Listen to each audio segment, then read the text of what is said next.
Hello everyone, Hachadino over here, and today we're going to look at the Mythic Bloodbound Horror. This is a new guide for 11.0.5, so it's the, let's say, the new one about this boss. As you might know already, we already did one on the other patch, but this time it's going to be with our new talents, and this is the talent scheme that I kind of recommend. Of course, as you might know already, if the boss takes quite a bit longer, first dance is a bit weaker, but we don't care that much about it.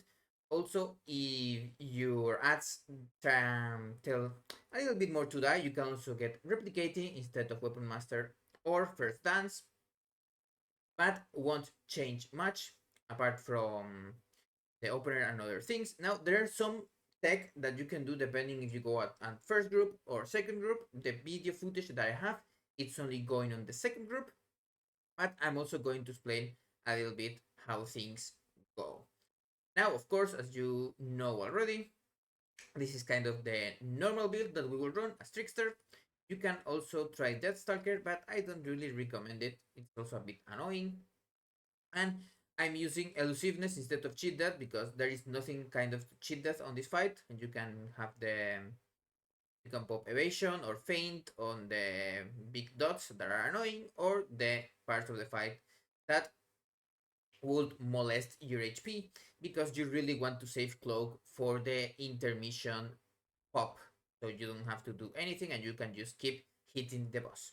Now let's go into the fight itself, but without always saying that we have a cool spreadsheet with all the information. I will also do a Novinax thing where how to use the cooldowns when I have time. And here I have the opener, and here I'm going to put general rotational things.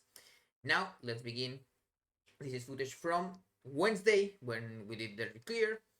So it's not 100% perfect, but it's what I have right now. One thing important that you may know already, you can get at least 2 superchargers. I also did symbols of that before the pool to get my 2 rotten stacks. It's a little bit of a win. You will need at least 17 seconds of pre-pool if you're going only on pre-pool. But if I see my raid leader talking and I kind of know when it's going to do the pull, I press them. As you might already see here, we are about to go into the fight, and nothing crazy. You always Shadow Strike, Flagellation, Eviscerate, Banish Shadow Strike, Rupture, and then go into cooldowns. And you pop Transmitter at the beginning to know which one you get, and ideally you pop it as you secret technique.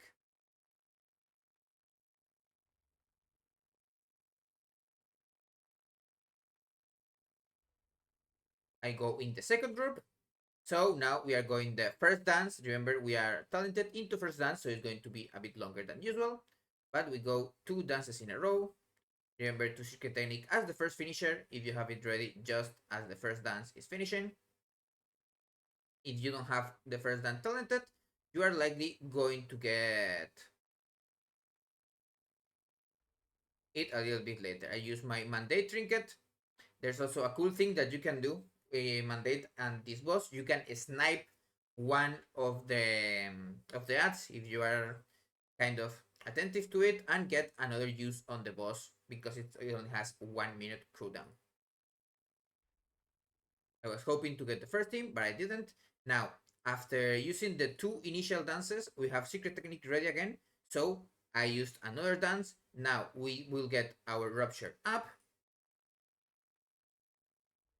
And this dance, because we are in the second group, we are going to hold it.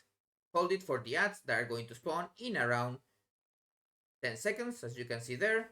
So we are going to get some finishers into the boss and get our coup de grace up also.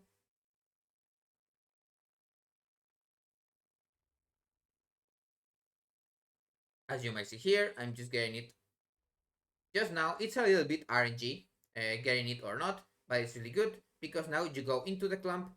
You can wait a little bit longer than I did.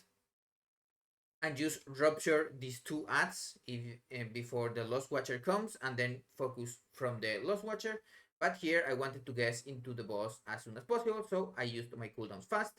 You will do less DPS if you do it like I did, but it's nothing incredible. Now, when the three of them are together, as you might see, if you are not fast, you may even lose cliff on one ad. That's why I used my cooldowns as soon as possible. I know my other people are blasters. Now, of course,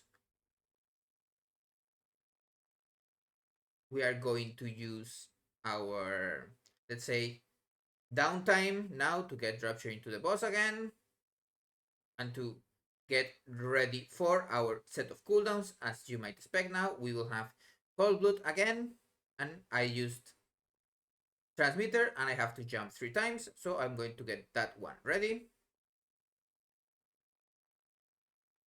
And of course, use Cloak of Shadows so you don't get hit by the super hit on there.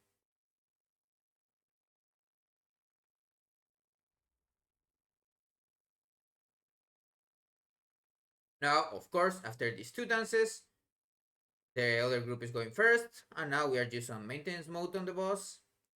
And here, remember that you can't really use dance.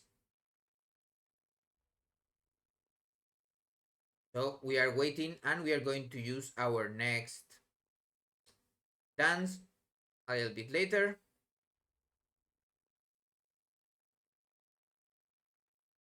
And that will be the last dance on the fight in this case,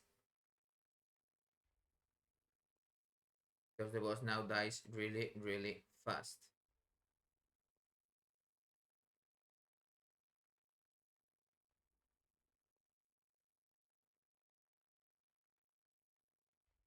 Now I could have held the dance for this ad spawn, but it's going to take a little bit longer.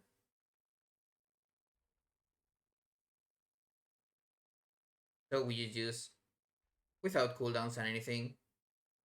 Could have saved them to use them directly on the boss and just kill him like that. Put the ball, hit the ads a little bit more. We really could have just focused the boss and interrupted the Watcher and it would have been okay, but whatever.